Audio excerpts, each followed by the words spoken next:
Karena kalau misalkan akunya sayang, kan kalau manusia kalau sayang dengan seseorang pasti pengen selamanya dengan orang yang disayang, betul? Nah masalahnya kan di dunia nggak bisa selamanya. Akan mentok sama umur, bisa terpisah oleh maut dan lain-lain. Ya, ada tempat yang memang untuk bahagia selamanya, yaitu di surganya Allah. Terus dia ngakunya sayang, tapi nggak berani menghalalkan, cuma anaknya we terus dimodusin, diajak pergi kemana-mana, udah dikual-kual segala macam. Ya, ya omong kosong berarti. Ya, alhamdulillah. Ya suruh putus ya, disuruh si Koko gitu. Ya, insya Allah. Ada yang nanti mau ngeles gitu. Oh, kami mah nggak pacaran, tapi jam 3 dia suka WA gitu, dia bangunin tahajud. Modus ya. Katanya satu, nak, kamu yakin cuman kamu doang yang di WA sama laki-laki itu? Nah, laki makan tebar pihak kok. Ini kemana ya? Yang kejari. Kok kami mah nggak pacaran. Kalau pergi juga selalu pengajian. Di motor juga dihalangin tas biar nggak kena-kena gitu ya. Nyampe pengajian tuh ternyata pematerinya bicara tentang nggak boleh pacaran. Yang laki WA ke perempuan. Sabar sayang, ini ujian bagi kita. Ya gitu. Kurang ajar ya ngeliat. Itu namanya playboy syariah. Hati-hati ya. Kesannya jangan beneran sayang mah. Tenang dah, insya Allah. Terus aja lah. Gimana caranya jadi manfaat, jadi kebaikan bagi orang lain. Iya, nurut sama Allah bisa jadi malah tambah makin banyak masalahnya. Tapi ya udah, definisi nikmat yang berubah. Iya, jadi apapun yang membuat dia tambah dekat kepada Allah udah bahagia. Karena pola hidupnya sudah berubah dari yang tadinya bertanya apa aku bahagia menjadi berapa banyak orang yang sudah bahagiakan, sudah ku bahagiakan. Hidupnya bukan sekedar mana yang aku suka, tapi mana yang Allah suka. Kata orang mungkin akan dicap, ih bodoh ya orang itu, udah punya posisi di perusahaan itu, punya jabatan, punya harta, rela meninggalkan itu semua. Katanya demi Tuhannya, Tuhannya aja gak kelihatan katanya. Beda sudut pandang weh. Dia segitu cintanya sama dunia, makanya bodoh bagi orang yang nolak dunia. Ya. Nah, kadang masalah tuh gak usah diapa-apain, tinggal ganti sudut pandang, selesai urusan. Kata orang, ini kata saya, ini setelah diminum bisa jadi masalah Pak, karena harus jadi sampah, harus dibuang. Tapi kata pengusaha daur ulang, digali Pak ini Pak, di dasar tong sampah juga diambil Pak. Sampai di Bogor itu kadang orang ada bercandaan, kamu kerjanya apa? BCA. Apa BCA teh? Bacok cangkang aqua. Mulung maksudnya ya, kan dibacok ya. Iya, orang Bogor nyebut kotak VCD disebutnya bukan kotak Pak, cangkang. Iya, cangkangnya tuh malah cangkang. Insya Allah ya. Bagi orang yang mengoleksi buku komik Pak, hilang satu aja komiknya Pak, ngambek Pak. Tapi bagi orang yang tidak mengoleksinya, mau hilang satu lemari ke biasa aja. Apa yang beda? Sudut pandang ya, sama aja. Nih jawab ya, kita manusia punya keinginan tidak? Punya. Allah punya keinginan tidak? Punya. Allah ingin kita selamat dan lain-lain ya. Nah, selama kita hidup ini dari akil balik hingga detik ini, kita lebih banyak ngejar keinginan Allah atau keinginan diri sendiri? Keinginan diri sendiri. Jawab dengan jujur. Anggaplah itu keinginan sudah pada tercapai. Dia beneran udah jadi kaya, beneran udah punya jabatan, beneran udah populer. Apakah dengan tercapainya itu dia bahagia sepenuhnya tanpa pernah sedih dan kecewa sedikit pun? Masih. Terus harus berapa kali patah hati, sakit hati, dan kecewa lagi baru kita sadar bahwa bahagia itu bukan pada apa yang kita suka, tapi pada apa yang Allah suka. Ya. Para nabi itu nggak ngikutin keinginannya terus lebih bahagia. Nggak ada orang yang soleh asli terus berkata, saya sampai kapan ya hidup tenang gini, kayaknya enakan diazab deh. Nggak ada. Tapi pernah ngeliat orang kaya yang stres ada? Ada orang kaya yang stres pernah lihat? Ada orang yang udah punya jabatan tapi masih mencuri dari rakyatnya ada? Yang udah punya pasangan, yang udah punya pasangan tampan, cantik, rupawan masih selingkuh ada? Masya Allah. Makin kenceng gitu ya. Ini loncer langsamnya kegedeannya. Gak ada, iya tuh soleh-soleha di sini. Oh gitu. Jangan nunjuk wah. Kadang ibu-ibu tuh bisa nunjuk orang pakai bibirnya. Hati-hati ketabok malaikat tuh, nggak balik lagi. Segitu ya. Udahlah, jangan ya. Tenang aja. Yang penting Allah suka, udah gitu aja. Tenang. Oh, plong itu bahkan bisa menjadi skincare terbaik. Ya. Misalkan daripada dia memang tinggi, putih, langsing seperti bihun misalkan ya. Tapi lisannya selalu nyakitin. Gak enak ya. Ucapannya negatif ya terus ya. Mendung dikit ngambek, ngamuk, parah nih Allah nih, ngaco nih. Masa sore-sore gini hujan melulu? Bogor kalau udah macet, hujan, lampu merahnya seabad. Bola ya, hiperbola. Ada lampu merah 1 abad Pak? Nggak pernah ada ya, berapa lama lampu merah 1 abad? Ya. Macet ngeluh, parah nih Bogor macetnya sekarang nih. Di luar negeri nggak ada nih macet-macet kayak gini, padahal ke luar negeri belum pernah. Yang penting ngambek dulu aja. Pak, ada sarapan apa nih pagi-pagi? Ada nasi kuning Bu. Nasi kuning yang di depan, kuningnya kayak pucet, tapi pelan-pelan dicemilin abis. Gitu ya, Insya Allah. Bangun tidur ngeluh, badan tuh berasa remuk. Bohong, coba remuk betulan Pak, bisa bangun? Yang di kantor gak ada yang, kalian tuh ngerti gak sih, kepala saya tuh pecah mikirin kantor ini. Bohong, coba kepala pecah di kantor Pak, darah di mana-mana repot. Hiperbola ya. Alhamdulillah. Nanya ge buat mukodimah kesombongan kan. Anaknya udah hafal berapa juz Bu? Alhamdulillah 1 juz. Oh terusin. Biar kayak anak saya. Oh anak saya kan itu, saya ngedidiknya luar biasa. Gak peduli orang dah aslinya, mukodimah aja itu. Lihat kucing jadi sombong. Gimana ya Pak caranya Pak? Lihat kucing jadi sombong. Kucingnya lucu ya seperti singa. Jadi ingat waktu jalan-jalan di Singapura itu kan mahal tiketnya ya. Nggak nyambung sih itu. Biarin, namanya terserah yang pengen sombong aja. Penderitaan gak mau kalah. Ada apa nih rame-rame? Ini si bapak jatuh dari motor, spionnya lepas. Baru spion lepas, saya kaki lepas juga pernah. Menimbung ele penderitaan didengarnya enak atau enak? Ya. Meskipun direndam pakai serum semalaman, ya. Pakai skincare, tetap aja. Kalau nyakitin gak enak ya. Insya Allah. Itu udah ini bukan syuruk. Oh saya udahan berarti ya. Sampai kapan lah? Sok atulah barangkali ada yang mau ditanyakan. Belum apa? Sahabat. Oh sahabat. Masya Allah. Iya ya. Terakhir lah ini ya. Saya lagi pengen, masih sedang terkagum dengan kisah ini. Udah lama sebetulnya dengar. Ini nyeritain Abdurrahman bin Auf radhiyallahu anhu. Suatu ketika beliau itu diundang makan, lalu di tempat lagi makan gitu sambil nangis. Loh kok nangis? Wahai Abdurrahman, kenapa engkau menangis?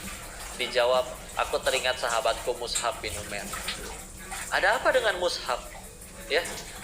Padahal kalau kita pikir untuk dunianya nih, untuk sudut pandang dunianya, Abdurrahman adalah salah satu, jelas beliau paling kaya ya. Mushab adalah kebalikannya. Dari yang tadinya bangsawan, termasuk yang paling kaya, semenjak berislam, Pak, habis Pak semuanya Pak. Dari yang tadinya tampan, berpakaian selalu bagus, wangi, tapi kan begitu masuk Islam di kalau bahasa sekarangnya mah dipecat dari kakaknya ya sama ibunya ya, tidak diaku oleh keluarga dan lain-lain. Tapi perannya luar biasa untuk Islam, menjadi salah satu yang membuka Yastrib menjadi Madinah, Mus'ab bin Umair, dan juga sempat mendapat amanah memegang bendera Aroya, bendera hitam bertuliskan panji Rasulullah ya, kalimat tauhid la ilaha illallah Muhammadur Rasulullah. Wafatnya pun dalam keadaan menjaga bendera itu Pak. Tidak ingin bendera itu terjatuh, diambil oleh musuh, dipegang dengan tangan kanannya, ditebas tangan kanannya buntung. Diambil dengan tangan kirinya, ditebas pula tangan kirinya buntung. Lalu dengan kedua lengannya yang sudah terputus, berusaha menggenggam, memeluk bendera tersebut. Yang penting bendera tersebut tidak jatuh ke tanah atau ke tangan musuh. Ketika menemukan jenazahnya pun Nabi Masya Allah menangis. Yang tersisa hanya sehelai kain burdoh yang kalau ditutupi kepalanya kelihatan kakinya, ditutupin kakinya kelihatan kepalanya kekecilan. Manusia yang sebegitu berjuangnya di jalan Allah, tapi kehilangan dunia sampai segitunya, bahkan sampai buat nutupin jenazahnya aja nggak ada yang layak. Tapi Abdurrahman yang diberikan dunia sebegitunya oleh Allah malah iri dengan mushaf. Beberapa riwayat menyebutkan sisa, ini sih uang sisa ya. Uang sisa ketika Abdurrahman wafat itu sisa, ada yang menyebutkan sekitar, kalau dirupiahkan 6,2 triliun. Salah satu sumbernya nanti boleh melihat kitab Bidayah wa Nihayah Imam Ibnu Katsir ya. Sisa loh itu, Pak. Ada yang nyebut katanya malah salah nolnya 6.200 triliun. Ya. Tapi punya 6,2 T di zaman belum ada internet banking, belum ada akuntan, itu repotnya luar biasa, Pak. Ya. Ditaruh di mana, Insya Allah, ya, dengan aset sebanyak itu. Ditanya lagi kenapa nangis ingat mushaf. Maka beliau menjawab, ya, beliau ternyata punya satu doa, Pak, yang unik. Beliau takut kalau semua amalannya dibalas dalam bentuk betapa kaya dirinya di dunia. Jadi setiap hari beliau berdoa, ya Allah, jangan kau biarkan kau balas seluruh amalanku di sini, ya Allah. Wallahi, demi Allah, aku nggak butuh dibalas di dunia. Aku lebih butuh balasan atas amalku nanti di alam setelah kematian. Maka beliau amat sangat takut nanti wafat pulang menghadap Allah. Lalu Allahnya berkata, wahai Abdurrahman, seluruh amalanmu telah dibalas dalam bentuk betapa kayanya dirimu di dunia. Tidak ada balasan untukmu di sini. Gak mau, ya Allah, gak mau. Makanya justru yang paling kaya justru iri kepada yang paling jatuh miskin. Karena beliau bayangin mushaf, tadinya segitu punya dunianya, semenjak berislam diambil semua dunianya, tidak dibalas di dunia. Kebayang, Pak, nikmatnya di surga nanti seperti apa? Karena tidak dibalas di dunia. Maka beliau iri kepada mushaf yang jatuh miskin. Dan kita mah kadang, ya Allah, duha teh udah berapa tahun ya Allah, toko nggak rame-rame juga. Boleh sih minta duha biar toko rame, boleh. Boleh, alhamdulillah, mintanya masih kepada Allah. Tapi dahatulah, yuk. Bukan itu tujuan utama. Para sahabat gak ada yang kaya, tapi kami berani bilang, para sahabat itu jadi kaya tuh cuman efek samping. Udah wajar dong, mereka jujur, soleh, takwa, amanah, tawadu. Orang gak rebutan pengen kenal sama orang sebaik itu. Dunia ngejar jadinya. Ya. Maka ya udah. Ini jadi renungan, Masya Allah. Nggak bicara Abdurrahman mah, ya Allah. Kota Madinah sepertiganya pernah diutangin oleh beliau, sepertiganya pernah disedekahi oleh beliau. Coba satu kota apa dapat manfaat. Ya. Pernah ngerasain uangnya Abdurrahman. Pengen berusaha takut dihisab dengan hartanya, dapat riwayat beliau membeli panen kurma busuk dari suatu daerah, diborong semuanya. Alhamdulillah jatuh miskin, habis semuanya ya.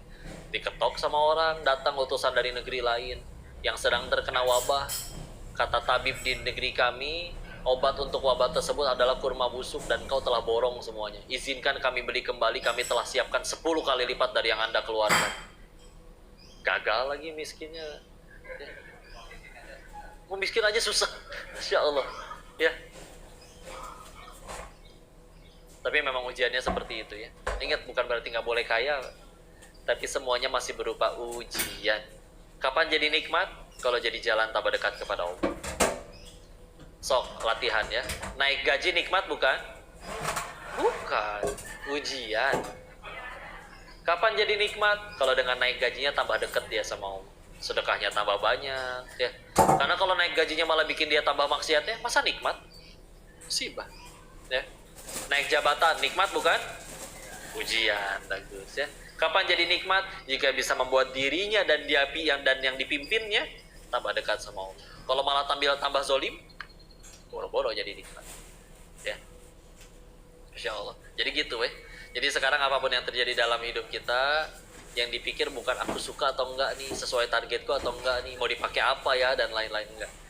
Mereka adalah orang-orang yang setiap kali terjadi apapun dalam hidupnya, yang mereka pikirin adalah gimana caranya gara-gara ini aku tambah dekat sama Allah. Ya.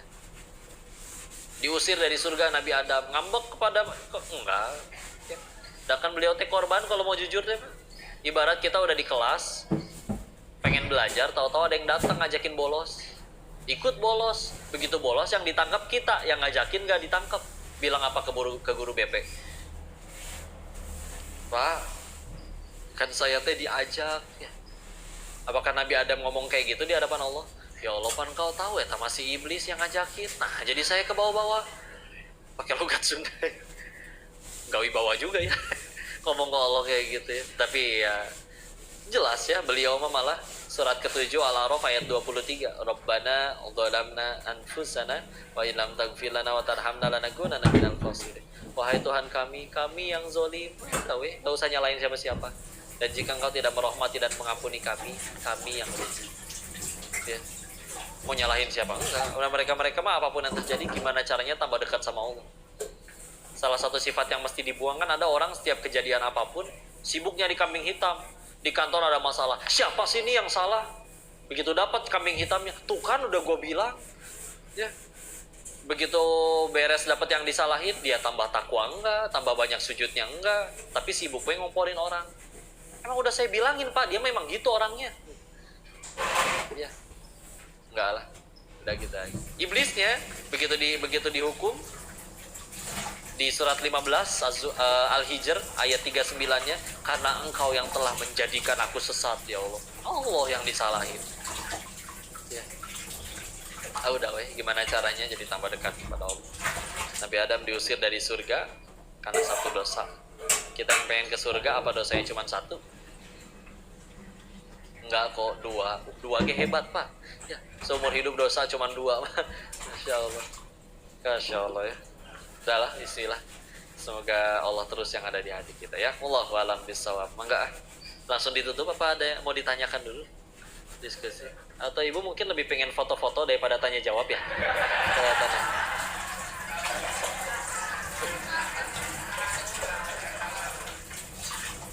Masya Allah. Bagaimana? Sok silakan dikembalikan kepada Tuan MC.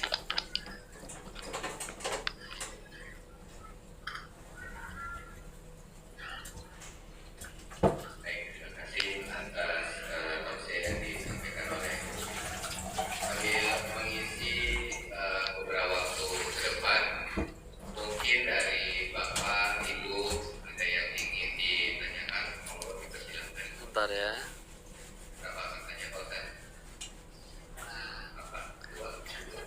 Kalau bisa sih nggak ada.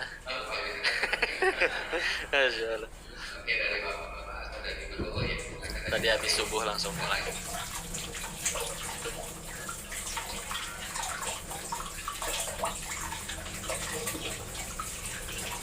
Nyala nggak?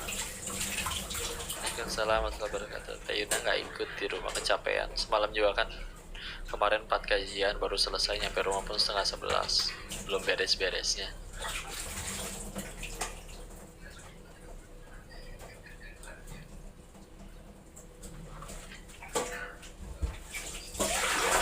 Ya insya Allah Agustus nanti ke Taiwan. Dan lancar ya. Waalaikumsalam warahmatullahi wabarakatuh.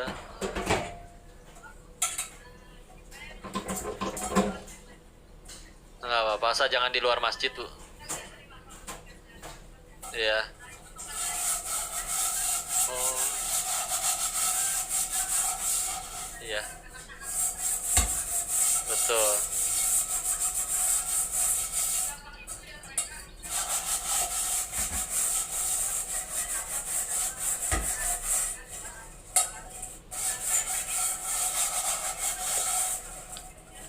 Oh gitu. Iya. Baik, insyaallah. Waalaikumsalam warahmatullahi wabarakatuh. Wah, subuh-subuh ada ibu-ibu nanyain judi, Pak. Gak apa-apa Bu ya. Tapi kan buat kebaikan ya, insyaallah. Iya, ada satu hal yang mesti kita pahami mah. Judi teh kan gak tiba-tiba ada ya. Apalagi sekarang tuh udah ada aplikasinya, teknologinya udah dalam bentuk handphone digital, di laptop bisa diakses, di handphone bisa diakses. Dan memang sekali lagi kalau itu pasti diciptakan oleh orang. Orangnya siapa? Ada manusia juga. Manusianya tuh bisa lapar, punya syahwat, punya nafsu, punya keserakahan. Maka sungguh aneh apakah kita benar-benar serius berpikir bahwa mereka yang buat judi online itu sengaja bikin judi tersebut untuk dengan sengaja bagi-bagi duit kepada seluruh pemainnya dengan cara dikasih menang semua. Mustahil ya. Mustahil. Nah, karena kalau emang dari awal mereka pengennya bagi-bagi duit, yang dibangun lembaga zakat infak sodako, bukan tempat judi ya. Jadi memang tentu disetting untuk kalah secara jangka panjangnya. Kalau ada yang menang, sekali lagi sedang dikasih menang, bukan sedang menang ya. Karena dia tahu jangankan menang, orang udah kalah aja masih main lagi, apalagi menang. Gak usah tunggu besok, sorenya juga udah main lagi karena ngerasa dapetnya gampang kan. Karena memang ya seolah-olah menawarkan peluang untuk bisa menang. Memang ada yang bisa menang, tapi karena lagi dikasih ya.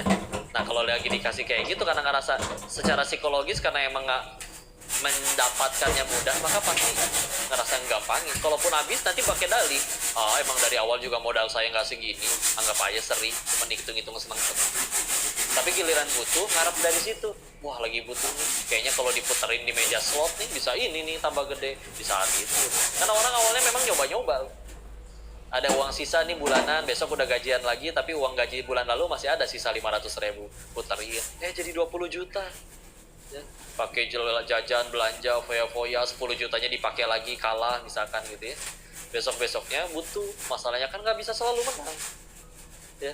Kalau misalkan peluangnya 50-50 secara normal aja, tanpa diakalin sistem, itu aja masih ada peluang kalah ya. Terus ini benar-benar berharap bakal dapat dari situ ya, dan berharap ingin terus-menerus menang, atau mustahil. Jangankan gitulah, mesin capit boneka tahu, itu aja kan ada ini, kalau kita beli mesinnya ditanya nanti sama teknisinya, ini mau di putaran keberapa maksudnya. Iya, misalkan putaran ke-10, nanti di putaran ke-10 dia nyapitnya lebih kuat tuh, makanya bonekanya bisa keangkat. Beneran loh. Coba sok atuh ya, bayangin dengan akal kita ya. Kalau memang capitannya selalu kuat, setiap main langsung ada yang menang, atau rugi dia bangkrut. Justru bisa jadi kalah, bisa bikin ngalahin. Itu kan gitu sistemnya. Apalagi nih, itu kan aplikasi, ada programmingnya kan. Ya, ada codingnya itu. Kalau misalnya ilmu IT itu dikodingin, di algoritmanya memang ditaruh ya memang nggak bisa menang untuk pasti jadi kalah terus ujung-ujungnya kalau ditarik panjang. Makanya izin ya, dari sudut pandang kami dulu waktu masih pada jadi bandar, player itu kami nyebutnya, mohon maaf ya pecundang yang harap rezekinya dikasih sama bandar. Udah jelas-jelas rezeki dari Tuhannya gitu ya. Karena masih ada sebagian bandar judi yang masih beribadah gitu ya, tapi STMJ ya istilahnya. Ya, maka dia ngarep ya, makanya orang yang benar-benar berakal cerdas nggak akan main sih, yang saya tahu. Kalau berakal cerdas nggak pakai iman, terus dia serakah, paling jadi bandar mentok, karena nggak bisa kalah kalau jadi bandar. Atau kalau mau dia ngakalin bandar, ngakalin sistem, cari celahnya. Karena kalau namanya sistem IT pasti ada bugnya, pasti ada glitchnya di mana, ada masalah. Nah itu yang diakalin. Tapi selagi misalkan ya gimana tuh 50-50, mempertaruhkan spekulasi banget kan. Apalagi kita ngelawan sama kita ngelawannya orang yang orangnya juga bisa lapar, punya syahwat, punya nafsu, punya keserakahan, dan bermain di aplikasi yang dibuat oleh si orang itu. Ya, itu gimana? Pasti ujung-ujungnya nggak jadi kebaikan. Dan saya tidak perlu bicara halal haramnya lagi, nggak usah, itu udah pada tahu itu mas semuanya juga. Ya, saya karena diajak mikir baik-baik aja, yuk aja dimanfaat. Ya, kesuksesan terbesar seorang penjudi adalah ketika berhenti. Tapi saya udah kalah banyak, alhamdulillah pertolongan. Lumayan gugurin dosa DP. Daripada misalkan berhasil menang terus sampai meninggal, lalu pertanggungjawabannya semua di alam setelah kematian, kan lebih repot. Ya, jadi udahlah. Kalau misalnya di sini masih ada yang main, Bu, tolong saya mintain akunnya, Bu. Ya. Nanti akunnya pengen disampaikan ke teman-teman yang masih di sana, dibikin kalah aja sekalian, rungkat terus. Siapa tahu jadi tobat gara-gara kalah melulu. Ya. Settingin udah biar kalah terus ya. Jadi udahlah. Izin ya, ini bicara kayak gini teh bukan sotawan karena pernah menang judi, enggak. Kami tidak bicara dari sudut pandang pemain yang pernah menang. Kami bicara dari sudut pandang yang bandar, yang bikin permainannya, yang tidur pun kami dapat duit, Pak. Dan bahkan ya di sana bermain jadi Tuhan, nentuin siapa menang siapa kalah hari itu tuh bisa dia tentuin. Ya. Tapi enggak mentok juga, ujung-ujungnya nyari Allah juga. Jadi udahlah ya. Mudah-mudahan tidak dibodoh-bodohi terus ya. Wallahu a'lam bishawab. Cukup insyaallah. Lagi? Oh iya, silakan. Salam.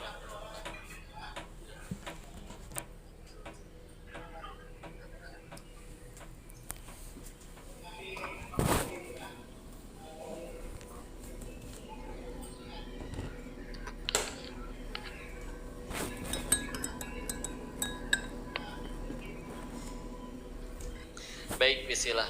Bagaimana menyikapi orang yang hijrah tapi dia terpuruk secara ekonomi, maka itu harus seperti apa? Insyaallah. Pas waktu kami mulai belajar ngaji, terus mulai mengkaji beberapa kitab hadis, minimal contoh Riyadhus Shalihin aja. Di situ tuh bahkan ada bab tentang keutamaan lapar, ya. Salah satu bab yang dikutip di dalamnya adalah apa itu pecah ya? Oh, pala ya. Nggak apa-apa, yang penting bukan palanya yang pecah. Iya. Jadi salah satu hadis yang dikutip di situ adalah ada orang lagi sholat, Pak, pingsan saking kelaparannya.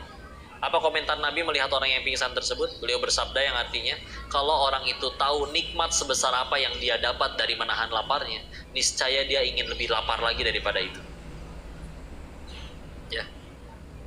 Atau kita pindah kitab Al-Hikam karya Syekh Ibnu Thaillah As-Sakandari. Beliau di situ mengutip 4 persamaan dari setiap wali Allah yang pernah beliau temui. Dari 4 persamaan tersebut salah satunya adalah lapar. Lebih terbiasa lapar. Ya. Biasa kan lapar kan identik dengan karena tidak ada uang yang bisa dibelikan makanan. Walaupun nanti di zaman itu mah ada yang memang mereka lapar ya karena memang pengen puasa aja. Ya. Karena lebih bisa mengendalikan hawa nafsu memang kalau lapar. Punten ya. Bapak kelaparan bentar lagi mati kalau nggak makan. Di hadapan ada 2 pilihan, ya, tukang nasi goreng lagi masak wangi pisan sama wanita tanpa busana, pilih mana? Makan dulu pasti, ya. Nggak, soalnya nggak kuat, pengen maksiat juga, udah lemes gitu ya. Maka, Masya Allah. Jadi yang kami ketahui dan yakini, kesulitan finansial itu ya memang pahit ya. Tapi memang kalau pengen jujur akan lebih terasa pahit kalau memang dia ilahnya adalah harta.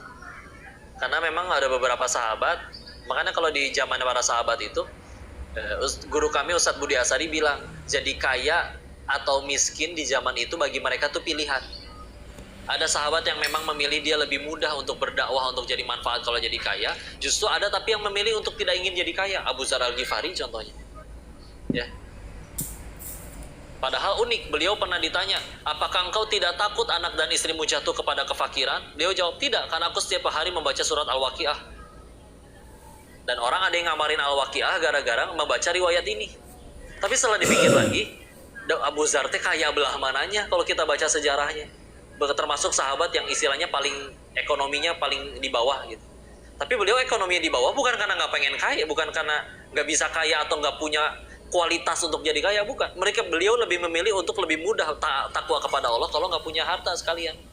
Beliau punya harta, sedekahin langsung. Harta sedekahin langsung. Ya. Tapi ya udahlah begitu. Jadi itu jadi pilihan bagi mereka, bukan sesuatu yang pahit. Jadi istilah, kalaupun tidak dianggap terasa pahit dengan kekurangan finansial tersebut, kabar baiknya Allah kita, Tuhan yang maha baik, Allah itu ia tidak akan menyia-nyiakan kepahitan sekecil apapun, ya. Bisa jadi yang lapar itu lebih dekat nanti ke surganya Allah daripada yang selalu kenyang, ya.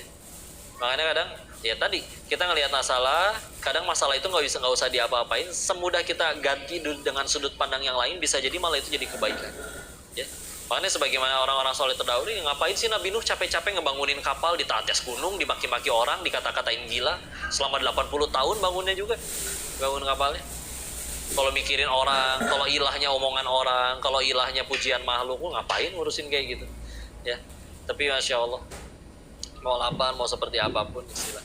Jadi ya udah, tetap bagi yang kami ketahui, kalau orang meninggalkan sesuatu untuk Allah, meskipun ia kehilangan segala macam tentang dunianya, ya udahlah. Kalau bicara dunia mah lebih luas lagi nanti hadis-hadisnya. Ibarat hanya seperti mencelupkan jari kelingking di lautan, di dunia cuman air yang nempel di kelingking.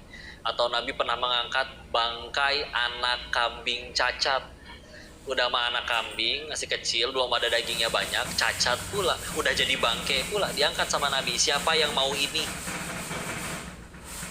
Sahabat menjawab, itu hidup pun kami nggak mau wahai Rasul. Lalu beliau menjelaskan lebih lanjut yang artinya, ketahuilah di hadapan Allah ini dunia tidak lebih berharga daripada kayak ginian, daripada bangkai anak kambing cacat. Ya. Di riwayat yang lain, kalau misalkan kalau dunia ini seimbang, minimal seimbang dengan 11 sayap nyamuk, sayap lalat, maka niscaya Allah tidak akan memberi minum kepada seorang kafir pun. Maksudnya apa? Jadi saking dunia ini bagi Allah tidak lebih berharga daripada sayap lalat, karena tidak berharga, makanya ada orang mau kepalang durhaka seperti Firaun pun tetap dikasih harta sama Allah, tetap dikasih dunia, karena saking gak berharganya. Kalau ternyata bagi Allah itu seberharga sebelah sayap nyamuk tersebut, sebelah sayap lalat tersebut, jangankan dikasih harta, segelas air pun gak akan Allah kasih kepada orang yang tidak taat kepada Allah. Tapi masalahnya dunia itu bagi Allah tidak ada harganya sama sekali. Makanya mau semaksiat apapun masih Allah biarkan kaya. Kitanya yang malah stres sendiri, lebih ngejar sesuatu yang bagi di sisi Allah tidak ada artinya. Padahal ganjaran yang akan kita dapat insya Allah kalau nurut sama Allah di hari itu, di alam setelah kematian, jauh lebih besar daripada seluruh dunia dan seisinya. Jadi kitanya kadang yang suka gagal fokus. Tujuannya bukan ke sana, tapi apa yang ada di sisi Allah lebih jauh lebih baik ya. Jadi bismillah Pak, insya Allah tidak akan ada yang sia-siakan. Kepahitan tuh ujungnya cuma dua, kalau nggak gugurin dosa pasti meninggikan derajat. Insya Allah derajatnya pasti lebih tinggi di sisi Allah, meskipun dia pada hadapan makhluk dianggap tidak baik, tapi toh kita masuk surga bukan dari penilaian makhluk ya. Jadi istilah nggak apa-apa, tenang aja, Allah tidak akan sia-siakan. Wallahu a'lam bishawab.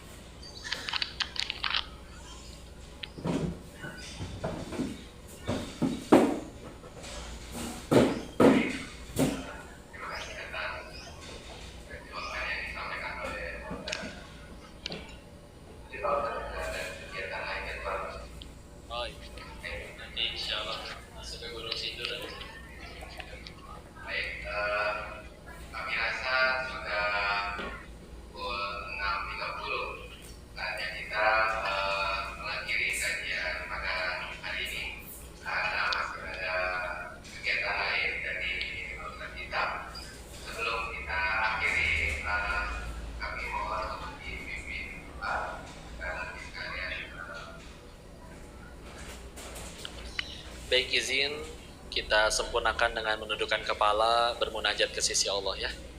A'udzubillahi minasyaitonirrajim. Bismillahirrahmanirrahim. Allahumma shalli ala sayyidina wa habibina wa syafiina maulana Muhammad wasallim radhiyallahu tabarakahu ta'ala an kulli sahabati rasulillahi ajma'in. Bismillahirrahmanirrahim. Hamdan syakirin, hamdan na'imin, hamdan yuafi ni'amahu wa yukafi mazidah. Ya Rabbana lakal hamdu kama yanbaghi li jalali wajhikal karimi wa azimi sultanik. Allahumma shalli ala sayyidina Muhammad wa ala sayyidina Muhammad. La ilaha illa anta subhanaka inni kuntu minal zalimin. Allahumma ighfir lil muslimina wal muslimat wal mu'minina wal mu'minat al ahya'i minhum wal amwat. Allahumma ighfir lana wa li walidayya warhamhuma kama rabbayana shighara. Ya muqallibal qulub tsabbit qulubana ala dinik. Allahumma inna ala dzikrika wa syukrika wa husni ibadatik. Ya Allah, berkahi majelis ini ya Allah. Ajarkan ilmu yang bermanfaat saja kepada kami ya Allah. Dekatkan kami dengan para guru, sahabat, lingkungan, ilmu yang membuat kami semakin dekat dengan ridho-Mu ya Allah. Jauhkanlah kami dari segala hal yang membuat kami lalai dari mengingat-Mu ya Allah. Ya Allah, ini hamba-Mu yang akan berpulang kepadamu ya Allah. Maka izinkan kami bertobat sebelum kami wafat ya Allah. Terimalah pertobatan kami, jangan Engkau biarkan kami wafat dalam keadaan dosa-dosa kami belum Engkau ampuni ya Allah. Jangan Engkau biarkan kami wafat dalam keadaan taubat kami belum Engkau terima ya Allah. Ya Allah, sungguh kami rugi jika Engkau tidak mengampuni kami ya Allah. Kami sadar kami melampaui batas, tapi kami sadar ampunan-Mu selalu jauh lebih luas, ya Allah. Ya Allah, berkahi kedua orang tua kami, ya Allah. Muliakan guru-guru kami, ya Allah. Terimalah amal soleh mereka, ya Allah. Terimalah amal soleh kami pula yang ala kadarnya, ya Allah. Izinkan kami bisa menjadi pahala jariah bagi kedua orang tua dan guru-guru kami, ya Allah. Ya Allah, anugerahkan kepada kami keturunan yang soleh solihah, yang hafid hafidhah. Rabbi habli minas solihin, Rabbi habli minas solihin, Rabbi habli minas solihin, Rabbi habli min ladunka dzurriyyatan thayyibatan innaka sami'ud du'a. Rabbi la tadarni fardan wa anta khairul warithin. Rabbi ij'alni muqimas salati wa min dzurriyyati rabbana wa taqabbal du'a. Allahumma inna as'aluka 'ilman nafi'an wa rizqan thayyiban wa 'amalan mutaqabbalan. Allahumma inna as'aluka ridhaka wal jannah wa na'udzubika min sakhatika wan nar. Allahumma inna as'aluka husnul khatimah wa na'udzubika min su'il khatimah. Rabbana atina fid dunya hasanah wa fil akhirati hasanah wa qina adzaban nar. Subhana rabbika rabbil izzati amma yasifun. Assalamun alal mursalin walhamdulillahi rabbil alamin. Mohon maaf lahir batin, ayah ibu yang dirahmati Allah. Jika ada kesalahan tolong dimaafkan, dikoreksi, dan dinasehati. Itu pun semuanya murni datang dari diri ini, ya. Mohon keridoannya untuk dimaafkan. Dan jika ada kebaikan pasti dari Allah dan kita bersyukur kepadanya, ya. Semoga bermanfaat. Mohon maaf lahir batin. Nanti ditutup oleh Ustaz MC. Barakallahu fikum. Assalamualaikum warahmatullahi wabarakatuh.